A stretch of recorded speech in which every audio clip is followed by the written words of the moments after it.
It's good to be here with you today.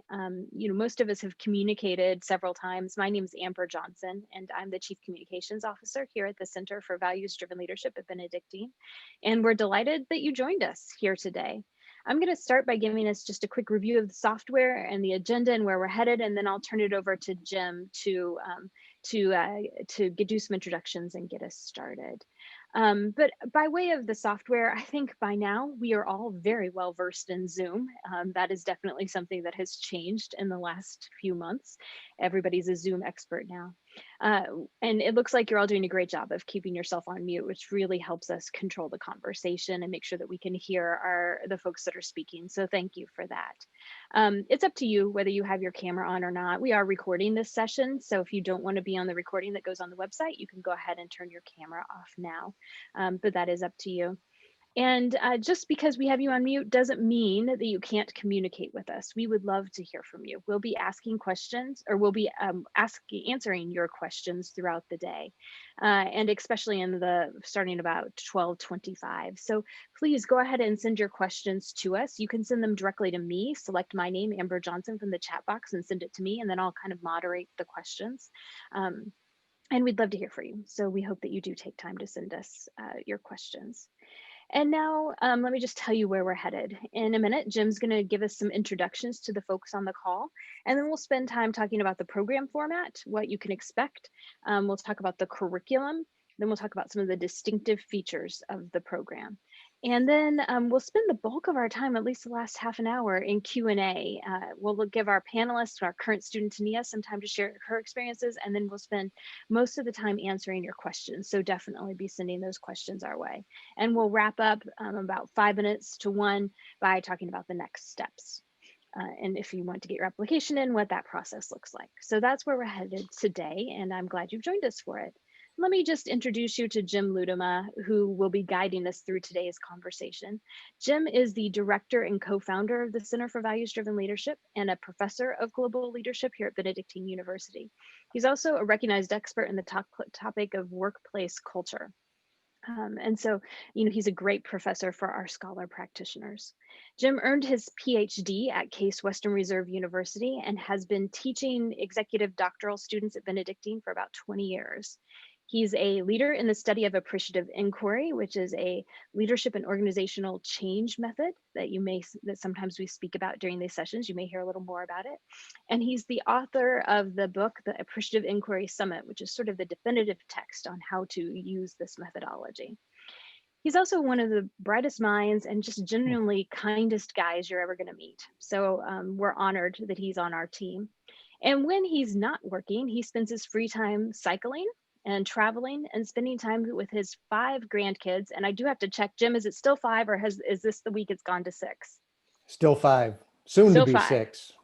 Soon to be 6. We're going to have to change that number in our notes very soon. So Jim, let me turn it over to you to just get us started here. Well, thank you very much, Amber, and hello, everyone. And thank you so much for joining us for this online open house today.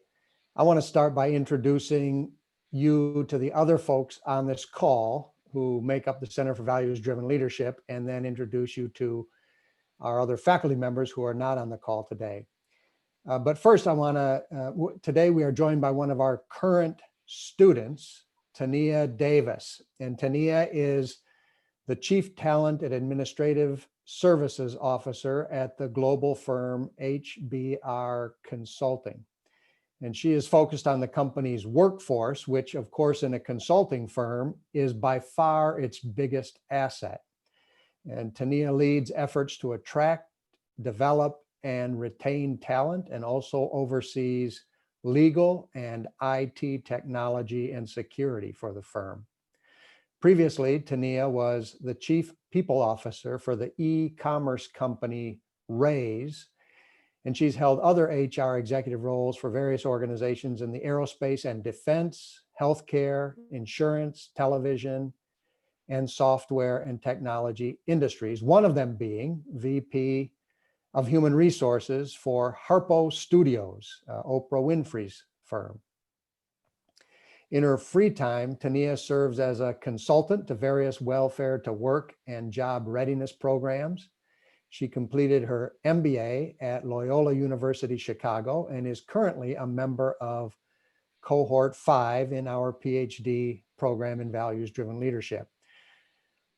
Her cohort is about halfway through the program and is starting to work in earnest on their dissertations. And check this out, Tania is studying the influence of servant leadership on organizational culture, which of course is a great topic and one in need of more empirical research. So we're really looking forward to see what Tania discovers and what she adds to our existing body of knowledge around the impact of servant leadership on organizational culture. So Tania, it's great to have you with us here today. Thank you for joining us. Thank you for having me. Also on the call is Amber Johnson, whom you've already met, and I'm sure you've discovered that she is exceptional. She's our Chief Communications Officer and Senior Research Associate and is in charge of all of our marketing, communications, recruiting, and thought leadership dissemination.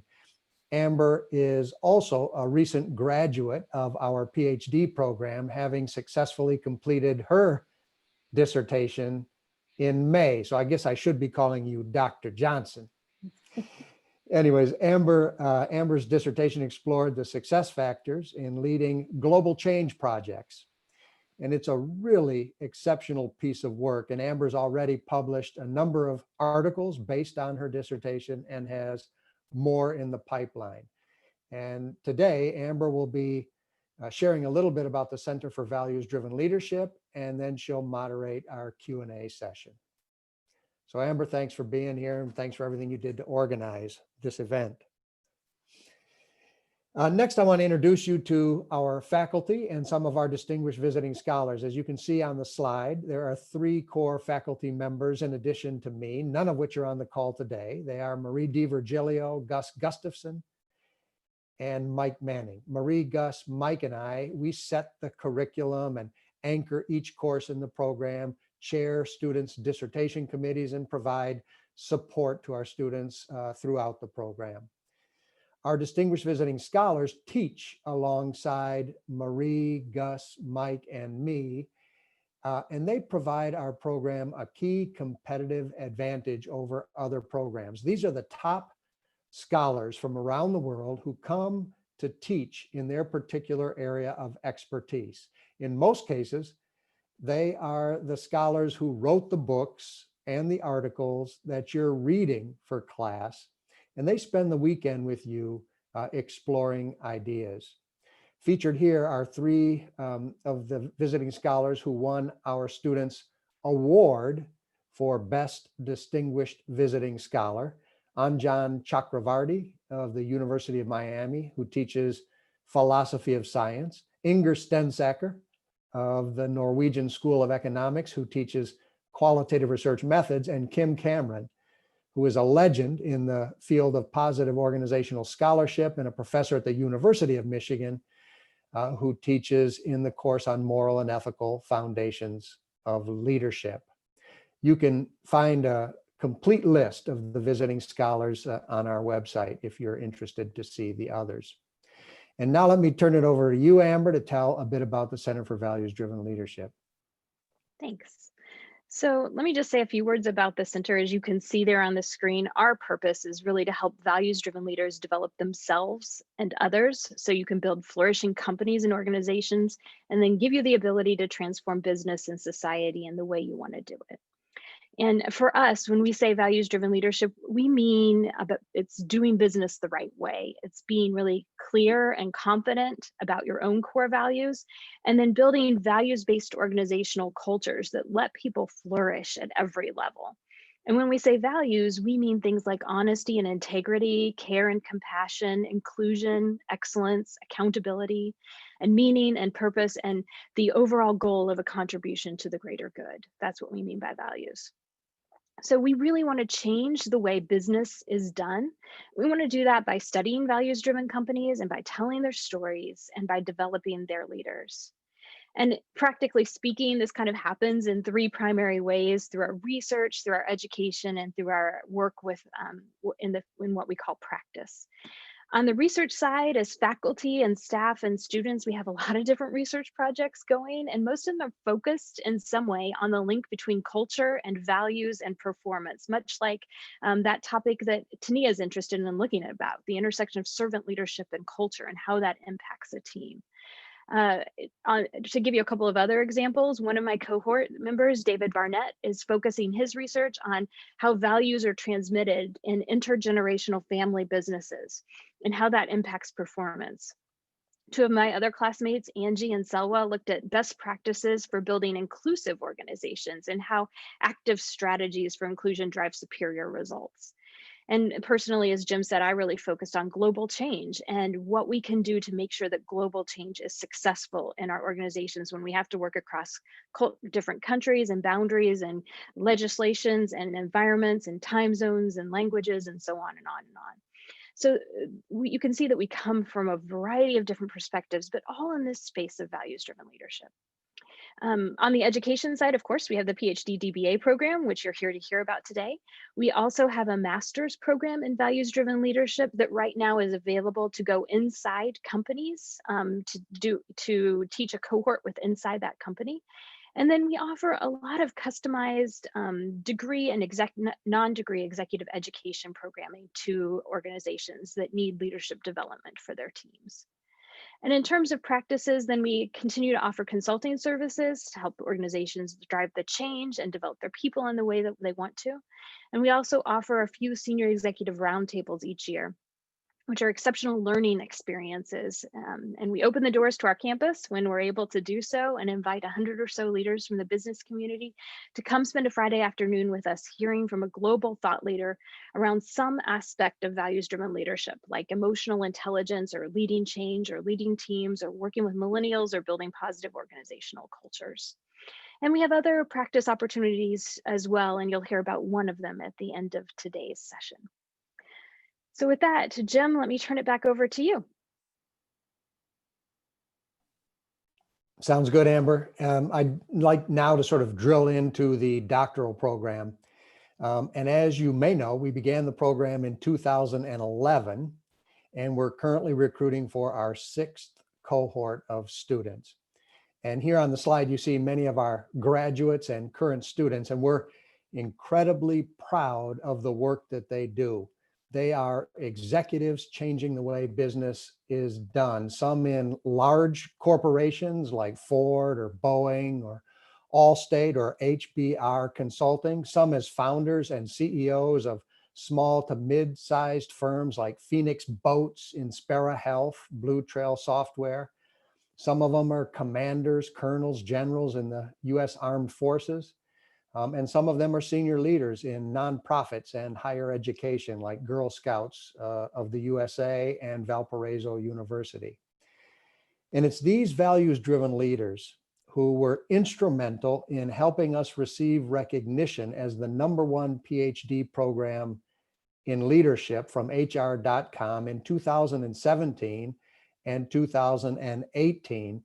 And I suspect we would have won it in 2019 and 2020 as well, but they stopped giving that award. So next, I want to share a little bit about the format and curriculum of the program, and then walk you through some of the features that I believe make it especially distinctive. I'll move fairly quickly to save time for Q&A at the end, and feel free to send Amber your questions using the chat function as we go. So in terms of format, most of you know this is a 3-year program, and in the first 2 years, you attend classes 1 weekend a month plus an 8-day intensive in June.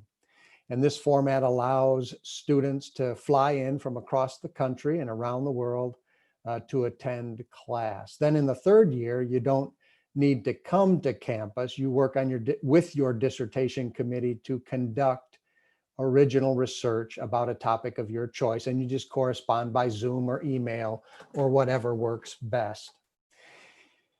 Of course, you know, right now during the coronavirus, we are not able to meet in person. We were required by the university to hold the spring, summer, and fall terms this year on Zoom, and we were recently informed that we will need to hold our winter term courses on Zoom as well. Moving into the spring, and the start of cohort 6 in April, which would be your cohort, we're not yet sure what's going to happen. The university may require us to go fully online if the coronavirus is still raging, or if the coronavirus subsides or an effective vaccine is developed, the university may move to what is called a high flex model, where you get to choose. You either can come to campus and be in class in person with all the safety protocols in place, or you can remain at home online based on your particular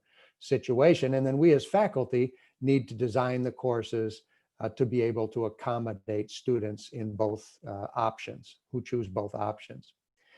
Now, if a miracle occurs and the coronavirus goes away completely, or when it does, we'll return to being a primarily face-to-face program, but if and only if it is safe to do so.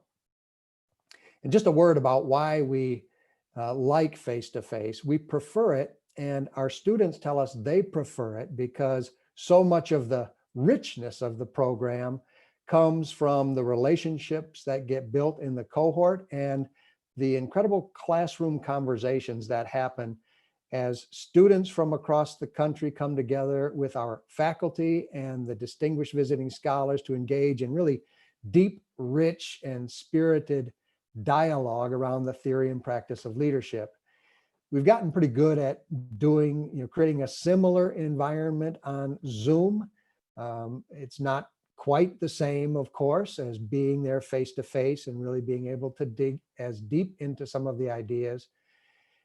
And so our desire is to return to face as soon as safely possible. But in the meantime, we will follow the safety guidelines and either be fully online or high flex, depending on how things play out. Then moving into the curriculum covers 4 main areas: global leadership, strategic change, corporate responsibility, and of course, research methods, so that you're prepared to do your own research in the 3rd year of the program.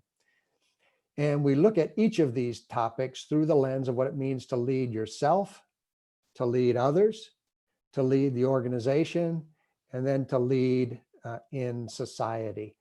And you can see a full list of the classes, the courses, and their descriptions on our website. And I encourage you to read through them and ask us any questions you might have. Also, as part of the curriculum, you will attend 3 conferences. In year 1, these conferences are part of the regular course curriculum. In year 1, you attend the leading conference in the field of management, the annual Academy of Management Conference. Then in year 2, you attend the annual conference of the International Leadership Association, which is the leading conference for leadership scholars and practitioners. And both of these conferences are really great opportunities to meet with top thinkers in the field and explore cutting edge research on topics that you're interested in, and also to present your own research and case studies and get feedback from a global audience. Finally, you have a requirement to attend 1 global conference of your choice at some point in the program. And our students and faculty travel to different parts of the world to do this. We've been to Belgium, Dubai, France, India, Ireland, Italy, Saudi Arabia, South Africa, Spain, the UK, many different places. We go to these conferences and also sometimes visit businesses to engage in sort of high quality learning exchanges with top scholars and executives from other countries and cultures. And the reason we built these conferences into the curriculum is that we found that students who attend them make connections with top scholars from around the world. They get exposed to new promising ideas, and they make better, faster progress on their knowledge of the field and better, faster progress on their dissertations. And so it's to the benefit of the students to attend these conferences. Additionally, we have a lot of fun when we travel. It's usually a group of students and faculty, and they'll often bring spouses or their kids. In one case, Wally Behrens in cohort 2 brought his mom along on one of the trips, and we just have a great time on those conference experiences. Now, again, if the coronavirus requires it, we will do those conferences online. For example, the International Leadership Association conference is happening in just a couple of weeks. It was supposed to be in San Francisco. It has now been moved online, so we will be attending online. So we will only travel in person to those conferences if and when it is safe to do so. Otherwise, they will be online. Now I want to share a couple of things that I think make our program distinct.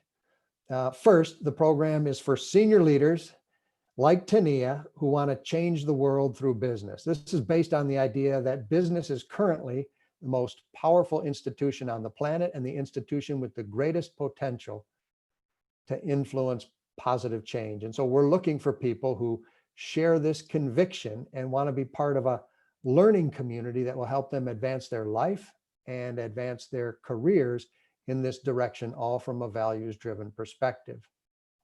Second, the program is for people who just love to learn. It's different than any other doctoral program out there, whether it's a traditional program or an executive program or an online program.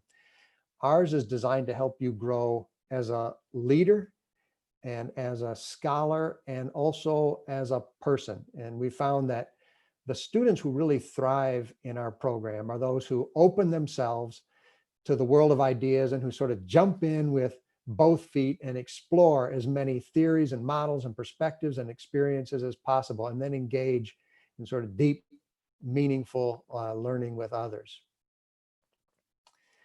The third point I want to make is that it is a scholar practitioner program. And this means that the faculty and the visiting scholars bring their best, most cutting edge ideas to the classroom. And students like Tania and Amber do the same. And then together we build new theory and do new research and test them in the world of practice. So in this program, you're not just a consumer of knowledge the way you might be in an undergrad or a master's program. You become a creator of knowledge. You become a creator of new ideas and new models and new approaches that you and others can then apply in your organization and also write up and publish to advance the state of the art of the field. Now, we know that some of you have not been in the classroom for perhaps many years, but that's not a problem because we'll come alongside you and support you as you make this transition into being a scholar practitioner. We provide a series of resources. We even provide you with a world-class writing coach who will give you multiple rounds of personalized feedback to help you get up to speed on your academic writing. And this leads me to my next point, that our program is student-centric and it is tailored to the demands of executives working full-time.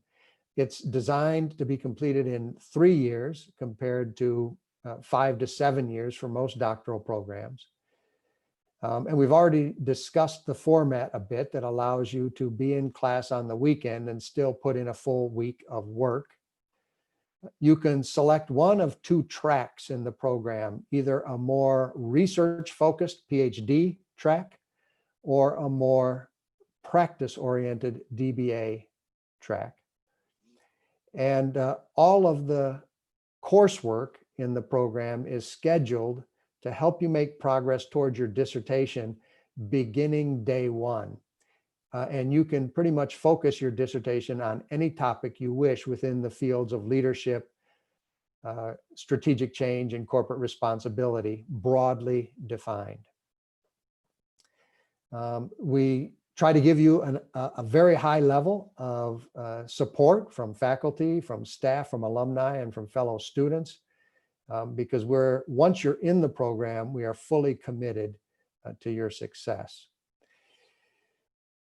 Then the fifth point I'd like to make is that we work hard to make the program a truly global learning community. We bring as much diversity into the cohort student body as possible. And as mentioned, much of the teaching in the program is done by visiting scholars from universities around the globe. And you'll also take the international trip to help you connect with scholars and practitioners working in different global contexts. And we believe that this global perspective is vital for values-driven leaders as globalization continues to change the way that we work. Finally, our students tell us that our program is distinct in its ability to transform. We try to provide a safe and inviting space in which you can sort of find your edges and push your edges and open yourself to personal and professional transformation. And you'll make some lifelong friends in the programs, and you'll also test the boundaries of your knowledge and of your discipline and of your resilience. And you'll dig deeply into what truly matters to you. And you'll begin to rethink the way you lead and the way you serve in your organizations and in your communities. And you'll see the results, not just in the diploma that you earn, but also in your life and your leadership as well. So that's my intro to the program. And now I want to give you a chance to hear from Tania. And then we'll answer your questions in just about a minute. So be sure to continue to send them to Amber via the chat box. But first, Tania, tell us a little bit about your experience in the program.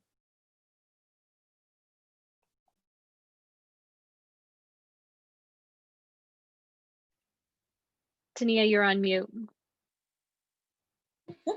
That might be helpful.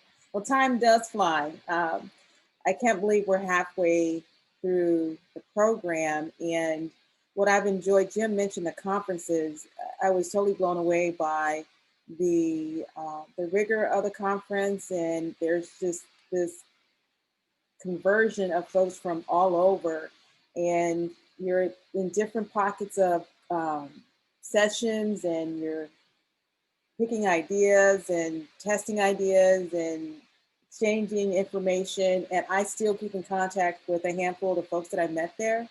They send me articles and I share articles, and it has been a great exchange of information and a wealth of knowledge, right? And I was surprised, were so open to share some of the things they learned along the way to make the journey easier for you, and also just sharing just different styles of collecting information, research, and topics. So the conferences are very helpful. I didn't realize how helpful it would be until we were just totally immersed in there. And literally, I ran into Jim in between sessions. I was running from session to session and trying to make sure I was able to take in all the information, and also exchange cards with folks that had the same passion around servant leadership as me, and they were so willing to exchange their information just from different parts of the world, right? And so that is just, Jim and the group, typically you will hear them say, trust the process.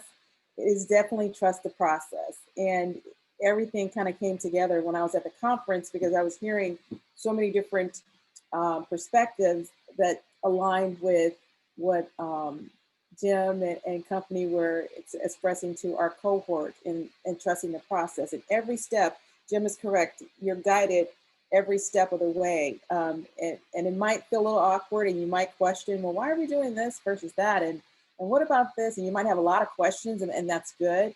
But it is very well thought through. And it definitely lines it up so that when you get to your dissertation, you are fully prepared. So that is exciting, no matter where you are in terms of your studies or study habits. It does prepare you to do well when you get to your dissertation. So that's one piece. And then the cohort itself, the list of scholars that come in to the sessions, I mean, that is priceless. You're literally face to face with individuals that are putting their print in so many different areas of business research, and you're able to challenge them in a nice banter way and have that conversation with them, which really helps you to shape what you want to do and also test what you want to do, right? And so it's a nice, I call it a banter exchange to really test what you know and why you have the thoughts you do around different topics and to challenge it, I think in a very healthy way. So definitely the conference is a wealth of knowledge, and you definitely don't want to miss those opportunities. You know, I saw some folks that kind of sat to the side, and really the people that just kind of jumped in there, I think got the most out of it. Because again, you know, you're just meeting a group of folks for the first time. So that's one side of it. The other piece is the cohort itself.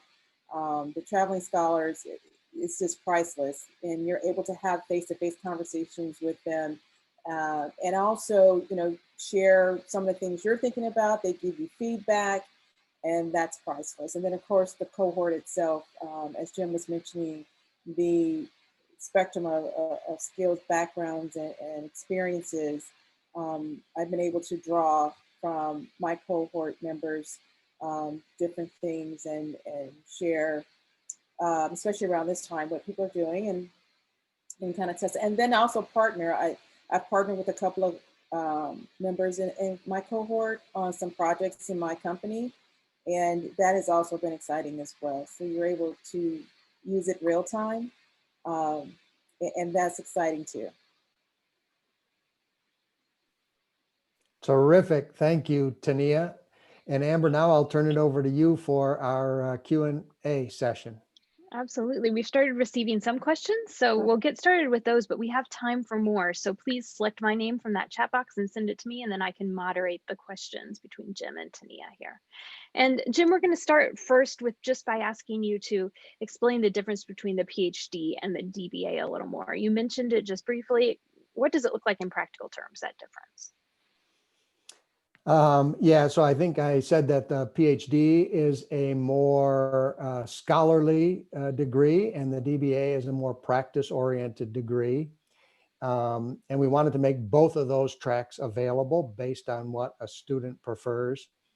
But that really doesn't matter that much until the third year of the program when you're doing your dissertation. In the first 2 years of the program, while you're doing your coursework, the students in the PhD track and the students in the DBA track take all of the same courses and are together in the cohort. And so they're learning all the same stuff. The difference comes in that third year when you go to do your dissertation.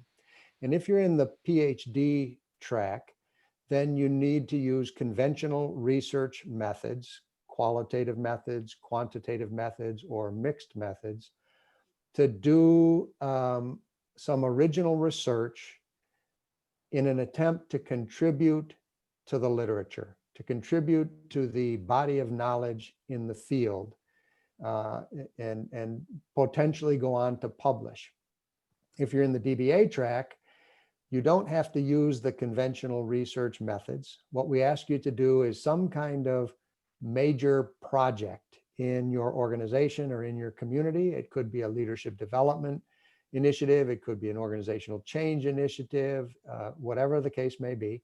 And then we ask you to write up a really robust case study about it and come up with lessons learned, linking to the literature, but not necessarily contributing to the literature or the body of knowledge.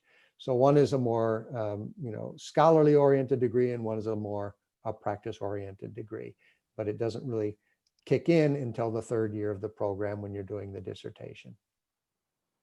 Terrific. Thanks for walking us through that. Mm-hmm. Tania, a question for you. This is the question everybody is secretly wondering, even the ones that didn't ask it. How much time does this take? What does that look like for you? So I'm a little anal retentive. I don't know if I'm that, but it does take time. And I will say it takes time, but I also enjoy it. So I do map out for my week, because I have a crazy schedule, which I'm sure all of you have as well. And so I do have to really manage my time. So I manage my study time, and then I also manage my time on the weekend to balance it. But I can tell you, like in my cohort, all of us are different. There are some that just work up to crunch time, and that's just what gets them going, right? And then there are those that are more like me, that have a calendar and map the time out. It's really up to you how you balance it, but you will need to balance your time. It's very important to make sure you get the readings in. The readings are extremely important, and if you fall behind on the readings, you know, that's what makes it difficult. But if you stay on top of that, whatever your study habits are, you will find that it's definitely obtainable. That's great. And, you know, for folks that want a real number, like what does that take? I can tell you that we survey our students as they finish their classes with each cohort. And they tell us, you know, the average is somewhere between 15 to 20 hours a week that it takes. There are courses that are a little lighter and courses that are heavier. If you've got one of the qualifying papers, it can be a heavier season. Tania's working on Qual 2 right now, so she's putting in the hours. You know, and from my perspective, I was an early morning person. I'd get up at 5:30 and get an hour and a half in before I woke my kids up. And then I'd do another hour or so before I fell asleep at night, and then try to get a couple hours in each day of the weekend. And so that was the process that I followed. Everybody does, like Tania said, sort of take a different path. Jim, did you want to add anything to that? Yeah, just to sort of reiterate or emphasize a couple of things that Tania said and you said, Amber. Number one, I 100% agree with Tania that it really requires discipline. And the students that we see succeed best in the program are those who do set out a schedule and hit that schedule and never fall behind. And it requires that kind of discipline because it's a rigorous program and it's a heavy workload. You know, and the other one, I guess those were the two things: discipline, have discipline, put together a schedule. And then number two, never fall behind, because, you know, if you do fall behind, then you've got the coursework for the next course coming up, and then you've got the qualifying papers coming up. And so it just piles up on top of each other. So just stay up with it and be disciplined about that, whatever your routine is, Amber said. And these two, by the way, are two of the best, most disciplined students we've ever seen. So take their word for it. I like getting the blue ribbons. Thanks, Jim. Okay, so Jim, a question for you. One person specifically asks, have you ever had any pastors go through the program? So I wonder if you could address that, and then maybe add to that question, what are typical sort of job titles and industries that you see in the program? Yeah, we've had pastors come through the program, and I love having pastors in the program, you know, because pastors are leaders, and pastors are leaders who come from a very values-driven place. And so we love it. And we have had folks that aren't necessarily pastors, but from, you know, every faith tradition as well in the program. You know, Benedictine University is a Catholic institution, but it's not just Catholics or Christians that are in the program. We are very intentional about making it a program for people of all faiths or no faith, and we want to talk about values-driven leadership from multiple perspectives. But yeah, in terms of pastors, we've had a handful of pastors in the program, and they make great contributions in my experience. In terms of other job titles, you know, most of the students are senior executives in some way. A number of them are CEOs. A number of them are in the C-suite, COOs, chief marketing officers, chief diversity officers, chief HR officers. You know, some VPs and senior managers, you know, executive directors of organizations, senior leaders, but a wide range from multiple different industries. Terrific, thank you. Tania, you know, many of us haven't been in a classroom in a while and have never been in a doctoral classroom. What is homework like for a doctoral student? What are you doing between Sunday night when you leave class and when you come back the next month? So again, it's all about discipline. There's a lot of reading and a lot of research. And so, you know, all of us kind of have a different approach in our cohort. I typically try to stay ahead of the readings just because of my work schedule. So it's the reading, and then there's the assignments, and assignments, they vary. However, everything is related to the reading. So staying on top of the readings is key. And then the other piece, as Jim says, trust the process, it falls into place, and it really does. So if you stay on top of the reading, then you have the content in writing the papers or whatever the assignment requirements are. So yes, it's definitely, it flows and it continues to move. Some courses are a little bit heavier. However, if you're on top of it, then it doesn't feel like, it's heavy work. But you definitely want to stay on top. I just can't stress that part of it. I mean, you definitely want to stay on top of it. But the readings are good and it's manageable, but you must have a plan. And if you stay on top of the readings, it makes the homework piece a lot easier. Yep. Trust the process and don't fall behind. Those are like the two mantras we live by, I think. Jim, this is probably to tag on to Tania's answer. Could you explain, first of all, do we have exams as part of the program? And then maybe you could go into the papers, the qualifying papers. Yeah. So yes, as Tania said, there's a lot of reading in the program. And then for each course, you typically have a course paper that you got to write. Just as an example, a specific example, we just got done doing the course on leading in the global economy. And for the first weekend of the course, Stephanie Creary from the Wharton School, University of Pennsylvania, came. That weekend was primarily dedicated to her specialty, which is in the area of identity, diversity, equity, and inclusion. And so Stephanie assigned I think it was about 25 journal articles prior to the weekend that she was coming, and the students were expected to read those journal articles. And then while Stephanie was with us for the weekend, she dug deeply into those articles and other things with the students. Then between Stephanie's weekend and the next weekend of the course, which Joyce Oslin came from the San Jose State University, and Joyce is a leader, a guru in the area of global leadership. And I think Joyce assigned about maybe 15 articles, but then also a book on global leadership that the students had to read between the Stephanie Creary weekend and the Joyce Oslin weekend. And then of course, Joyce, dug deep. And I think they also had an assessment that they had to do for Joyce's weekend, sort of assessing their competencies as a global leader, the students. And then in that weekend, they dug deep into global leadership. And then coming out of that weekend, they had to write a paper. I think it was about a 15 to 20 page paper based on the stuff they'd learned in the Creary weekend and the Oslin weekend. And that's sort of typical for a class. 2 weekends, a bunch of readings before the first weekend, a bunch of readings before the second weekend, great dialogue in each weekend, and then a course paper coming out of it. And while you're writing that course paper, you're then reading the readings for the next course that's coming up, in this case, strategic leadership. Then the qualifying papers that Amber's talking about, in the first year, we ask you to go out there and look at 15 of the top journals in the fields of leadership, strategic change, and corporate responsibility, and go back 3 years and look at all of the articles that were written in those journals to see what the topics were, how they studied them, who the hot authors are, and that kind of stuff to sort of socialize you into the field. It's a big task, and then you write up a paper about it. And often that paper will be 50, 60, 80 pages long. It's a big task, but it really gets you familiar with all of the literature and all of the authors in the field and sort of socializes you in.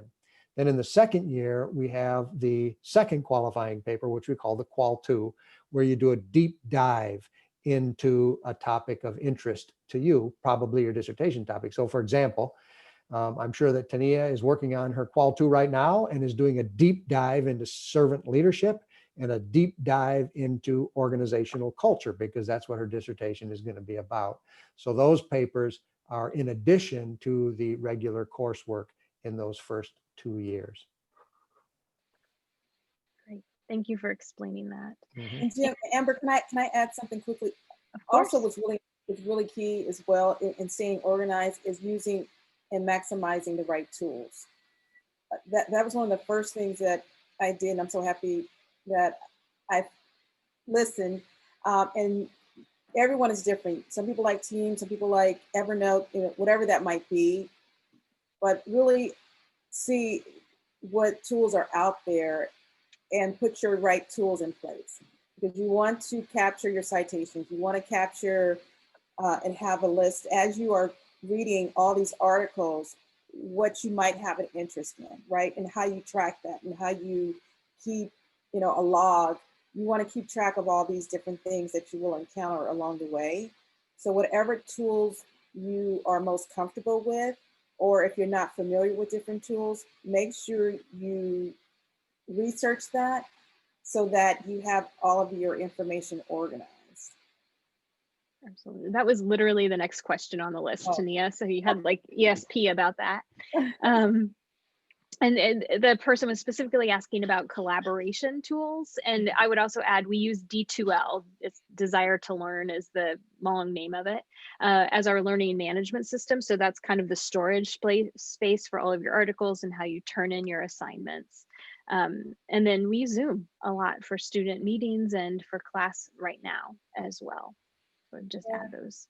And one of the things that I found helpful too at the conference, I so love the conference. For the folks that I met at the conference, they also use different tools. And so I was able to learn from that. And I continue to share information with a lot of folks that I met through the various tools as well. So, and we share through Evernote, but there are different tools. I mean, that's, people have different styles, but you definitely want to make sure that you're using something that is interactive and also that leverages where you can connect with other resources and other folks. Terrific. Thank you.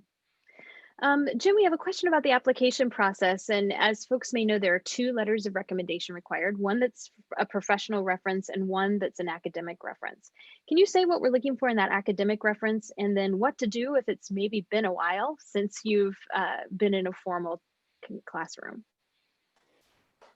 Yeah, I mean, the reason that we want to get an academic reference is that we want to make sure, or as sure as possible, that the students who come into the program really do have the capacity to do doctoral level work. And, typically an academic who has had the student in a master's program or an executive master's program can speak to the student's sort of capacity to do doctoral level work. And that's what we're really looking for.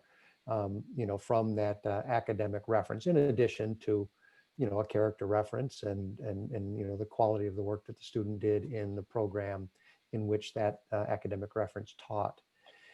If it has been a long time, you still don't have that connection, you're afraid that the person won't even remember you and all of that kind of stuff, that's okay too. Then just send us 2 professional references, 2 people who know you well, know your capacity, have seen you in action as a leader and can speak to that.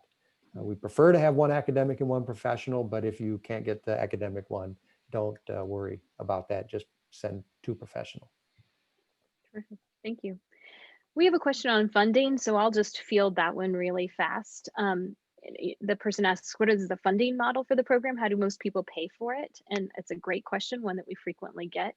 And the answer is most people piece it together in a lot of different ways. Some have some employee benefits, often the 5250, that's the tax deductible amount. Some people have VA benefits. A lot of people use federal student loans that can cover about half of the annual tuition, and a lot of people then pay out of pocket as they go, and you can pay monthly or quarterly or in one lump sum, whatever makes the most sense for your budgeting process. There are not grants or scholarships available through the university for our work. We encourage you to look outside and see if you can find some that might be specific to your field or industry or some background experience you have. We'd love for you to find them and use them. Unfortunately, our university doesn't really offer those for executive doctoral programs. Okay, we have time for just one more question for Jim and one more for Tania. So Tania, the question for you is, doctoral programs, you're learning a lot of theory. Does it apply at work at all? Are you able to take ideas into work? Can you tell us a little about that? Absolutely. And it's funny that that question is asked. I mean, definitely you'll take it in and then you're trying to figure out which one should I use. And my organization, I mean, they're going through this process with me because I like to test and try a lot of the different concepts, and most of it is relevant, right? And even for those that might not be relevant at that time, you do hold on to it because you will find that you will use it in some capacity. But yes, about half of it I definitely have customized and tweaked and utilized in my organization, as well as pulling some of my cohort members to do some training work with me. So absolutely, it's definitely relevant. Terrific. And Jim, we have time for one last question. Could you describe what the ideal student looks like? Is there something we're really specifically looking for? Yeah, I mean, I think it really is a senior leader who is really committed to changing the way business is done, changing the way organizations are run from a values-driven perspective. That's the big thing. If that's what you're all about in life and in the world, you are probably a good candidate. And then, of course, as I mentioned earlier, we're looking for students who want to come into a cohort situation and work in a collaborative way with the other students. This is not a program where we're trying to weed people out or where we want a competitive dynamic. We want to create an environment that's a collaborative learning environment as much as possible. And so we're looking for students who bring that sort of approach in, and students who just love to learn and want to apply it, as Tania says, back to their organization.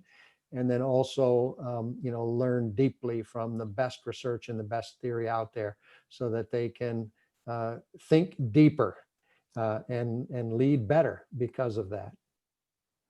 Terrific. Thank you both. There are a couple of questions that we didn't quite get to or that were very specific to the individual. I can reach out to you one-on-one to address those. And certainly if there's something you wanted to ask but didn't get a chance to, drop me an email and we'll talk about it in the coming days. But we want to make sure we get you back to work on time. So let's just give you a couple of follow-up items here. First of all, we hope you'll continue learning about the program. Most of you have probably found this page on our website already. Each of those orange areas of text is a link that takes you to another page full of more content about the program. You can read a description of each class. You can read the bio of every student. You can even read real dissertations if you want to dig in there and see what the outputs of the program often are. And then we have lots of videos and photos and frequently asked questions. So we hope you'll spend time on this page really digging into the program and getting to know it well. We also offer a workshop called Preparing for Your PhD. And this workshop is an online webinar just like this, except instead of talking about the basics of the program, we really talk about how to prepare your life for pursuing doctoral studies. What does it require in terms of your time and the technology, with which Tania spoke a little bit about today, and some of those factors. And we have a recording of our most recent session on our website at cvdl.ben.edu/prepare. So we encourage you to check that out as you continue to consider the program. To give you an idea of timelines, here's where we're at. We are currently accepting applications and we're less than 2 weeks away from the early deadline, which is November 2nd. We do strongly encourage you to get your application in by that deadline. We're expecting an influx of applications in the next 2 weeks, and so the earlier, the better. We'll continue to accept applications after the deadline, but we'll close that door as soon as we have a full cohort. And so don't take a chance, just get it in as soon as you can. Once you have your complete application packet, all the different pieces of it into us, including your letters of reference and transcripts and essay and resume, then it goes to our faculty admissions committee and they decide if they want to invite you for an interview. Those interviews are being done by Zoom and they usually get scheduled within a week or two of you having your complete application together. And then you get to know the decision of whether you're accepted or not within a week or two of that interview. So if you got your application in over the weekend, by the end of the month even, you could know if you were accepted or not. And we definitely encourage you to do that because, of course, you need to get the class dates on your calendar and start sort of getting life in order for this adventure. So please be mindful of the timelines. And if you have any questions about the application process, reach out to me for sure.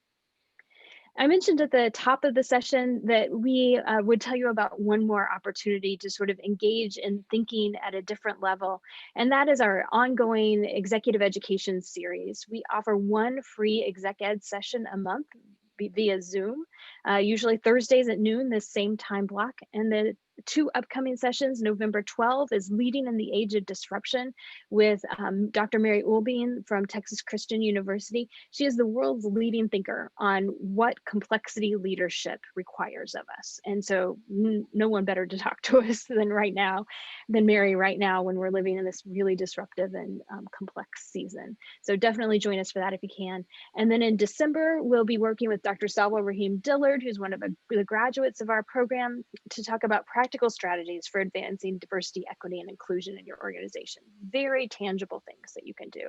And Solo's really great at making it practical. So we hope that you'll join us and be part of those sessions. You can always follow that website for that web page for the sessions that get scheduled each month. And with that, Jim, you want to close us out? You bet. Just to mention that a classmate of Tania's, Jenna Lovett, who is former VP of, I think it was production for Boeing, and prior to that, Chief Diversity Officer at Alcoa, is also going to be joining Selwa Rahim Dillard on that session in December. So that's going to be a good one. Yeah, just to sort of wrap things up, want to thank you again for being a part of this webinar. And, just to summarize a little bit, that we're really looking for a dynamic group of senior leaders who want to change the world through a values-driven approach to business, and who just love to learn, want to grow and develop and thrive as leaders and as scholars and as people, and who really want to push the frontiers of the field, both in theory and in practice, and who want to do all of that as part of a global learning community full of like-minded, fun, smart, values-driven leaders like Amber and Tania. And we hope that you are one of those persons. So thank you again for being with us. Thank you, Tania, very much for being our featured guest today. And thank you, Amber, for all you did to bring this together. Thank you. And you bet. And with that, we are adjourned. Have a great rest of your day. So long. Thanks, everyone. Bye.